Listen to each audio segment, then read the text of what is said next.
Good morning. We are reading Parshas Pinchas this week. And for those who don't know what Pinchas did, he's known as Pinchas in English because Americans cannot pronounce CH, the ha sound. It's Hala, not Chala. It's Hanukkah, not Chanukah. Americans cannot pronounce a correct CH. So they pronounce it Pinchas. The word Pinchas means a record, something recorded. Pinchas is a totally different existence, a totally different concept. And it indicates a person who cares. And because Pinchas cared, he cared enough to prevent a sin, especially when those sins were causing a terrible plague. You see people falling right and left from those who were engaged in the fornication and the worship of idolatry. And this was being encouraged by a leader, a self-proclaimed leader, Zimri, who took a Midianite princess in an act of defiance of all the rules of modesty, the rules of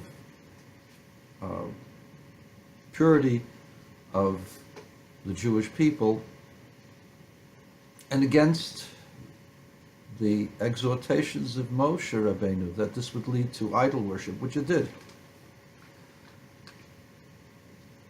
And a plague had broken out, and thousands were being killed, and there was going to be close to 200,000 deaths.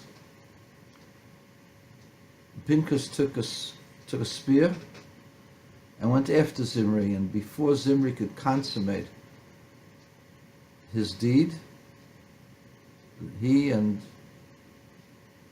the woman were shish kebabbed by Pinchas. And the Torah says, despite the fact that this was a violent act, this is really an act of peace, because it brought peace. It quieted down the populace. The populace realized that it was the wrong thing to do, and it quieted God's anger. And therefore God declares, for this act, I will give Pinchas a covenant of peace. I will give to him my covenant of peace.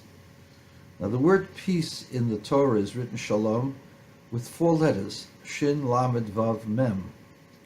The vav in shalom is cut on the bottom side, on a slant. And when I noticed it the first time in the Sefer Torah, but it was the first time I'd read that Torah portion, I thought this was an error, and I looked in the tikkun, in the copy, the printed copy of what it's found in the Sefer Torah, and noticed that it says vav ktiyah, that the vav has been slashed. And that's the custom in all Ashkenazic, which is the prevailing majority of Jews in the whole world, that the vav of shalom, the peace of Pinchas, has a cut in the vav. I always wondered what the purpose for the cut vav was. And my teacher of Grubner Zatzal said, I believe in the name of his Rebbe, the Radomsker, that any peace that comes through violence is never a complete peace. Despite the fact that Pinchas quieted the people and got them to comply with God's will, and that God blessed him, despite the act of violence, nonetheless the peace was not a complete peace. Because any peace that's done through violence is never complete. You get your point across because you have to kill someone. You didn't get your point across fast enough. So why was he blessed with peace? Because he had to do it. He had no choice. At that point, tens of thousands would follow Zimri and would fall prey to their innermost desires, their evil desires, and would have fallen by the wayside and been killed by God's wrath. So he had to do it. Nonetheless, since it came through violence, it's never complete.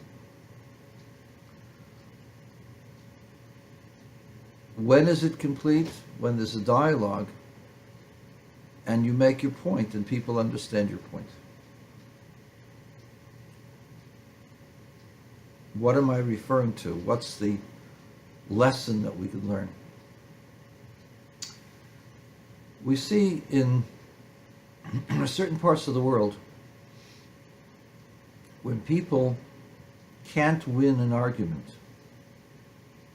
so what they do is they have the population do their bidding in order to create dead bodies. Dead bodies stir the emotion, and in the deranged minds of a few, and there are many who think that way, win an argument. The war in Vietnam was lost by the face of a baby frightened from a bomb that had exploded. And that picture, naked little baby, Vietnamese baby, did more harm to the policies of Lyndon Johnson than anything the Viet Cong could have done. The face of a so-called victim produces emotions of compassion that those who have a sick mind use to promote their sickness, their illness, their terrible ways. The Hamas are a vicious, murderous organization. They teach children to murder. They teach children they should martyr themselves in killing their so-called enemies from the time they are 2 and 3. Hamas is not only sick, deranged, bloodthirsty, evil, but they also have no care for their own. They instigate their own to attack Israel, knowing full well that those people are doomed. They cannot win. They cannot do what they're instructed to do. That they will wind up dead. That's what they want, because the picture of dead men, women, and children win an argument, because nobody likes to see dead civilians. Never mind that they pushed them. Never mind that those civilians had instructions to murder other civilians. Doesn't make a difference. The picture of a dead civilian is not just worth 1,000 words. It's worth millions and millions and millions of words in the minds of the simpletons, those who do not understand. It's this sickness of mind that Maxine Waters and her ilk are beginning to arouse. They want to see dead bodies. Why should there be no uprising and violence? Are they asking rhetorically, knowing full well that someone will listen and someone will wind up dead. That's precisely, unfortunately, what they want, because in an ideological debate, they lose. This country is a country of opportunity, not a country of confiscation. The left has made this a process of confiscating other people's wealth, other people's efforts, claiming that it's justified. It's not justified. they can't win an argument. So in order to win, they have to go ahead and have dead bodies. This country is a country that is racially, today, basically blind to your national origin and your race, provided you're competent. People, for the most part, are treated as they wish to be treated, which is a wonderful thing for this country. It's the greatest country on earth. The only way that certain people will remain in power is by suggesting to people that they are impoverished, they are second class because of their skin color, or because of their religious preferences or their sexual preferences. Nothing could be further from the truth. When you go ahead and analyze what's going on and what the policies really are, you see that they're race neutral, gender neutral, and essentially good for the country. But that would not allow them to have political power and the power to confiscate other people's wealth. Amazing thing, though. Other people should not be wealthy, but they should be. Pelosi, Clinton, now the Obamas become wealthy as Democrats. They're supposed to be socialists. Everybody's supposed to be equal. But those of you who haven't read Animal Farm, for those of you who haven't, there was a revolution in Animal Farm. All the animals got together and they chased out the farmers. They chased out the people. It's a euphemism of chasing out the old guard. And now the animals have taken over. And unfortunately, the pigs are in power. And even though all animals are equal, some animals are more equal than others.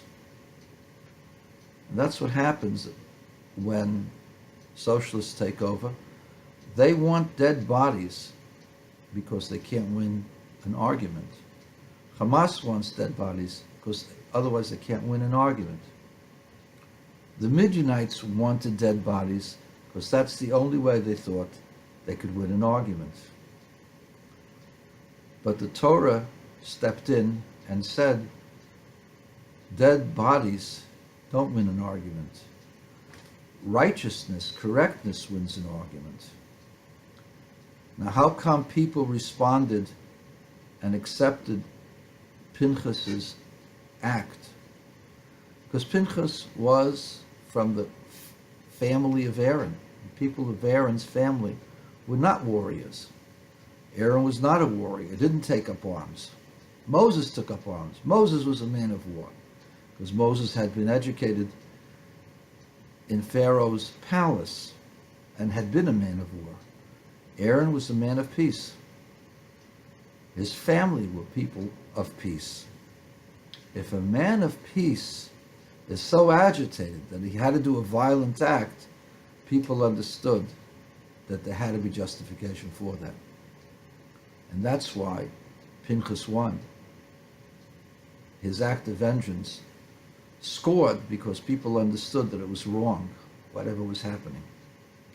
Unfortunately, no such sentiment exists in our country, in our times. Not here, not in the Middle East. The media, unfortunately, is anti-truth, anti-justice, what is real justice, and promotes violence as legitimate because it fits in with their worldview, a skewed worldview, a worldview of universalism, a worldview that punishes excellence, a worldview that is confiscatory, a worldview that will allow murderers to be considered heroes and people who defend themselves to be considered villains. This is one of the tragedies of this generation, that the generation has no clarity of values, only certain catchphrases that are popular The popular catchphrases can be based upon false premises. And that, unfortunately, is the pitfalls of today's society. You live on catchphrases, but not on clear concepts. Read the Bible. Read that Pinchas did an act of violence because he had to. And sometimes violence is justified. Violence to protect principle, not violence to destroy principle, to destroy truth, to destroy justice. But the world isn't just. America's not just because they're too rich. There is justice there. It's justice of opportunity, justice of accomplishing all that you can accomplish. Justice does not mean equal results. I was born with a big nose. Is it just that you have small noses? My hair's falling out. Is it just that other people have a full head of hair? That's stupidity. Accept the way things are and live the best way you can. And do what you can do with the opportunities that come your way. But that is truth. And the media and the left don't want truth, unfortunately.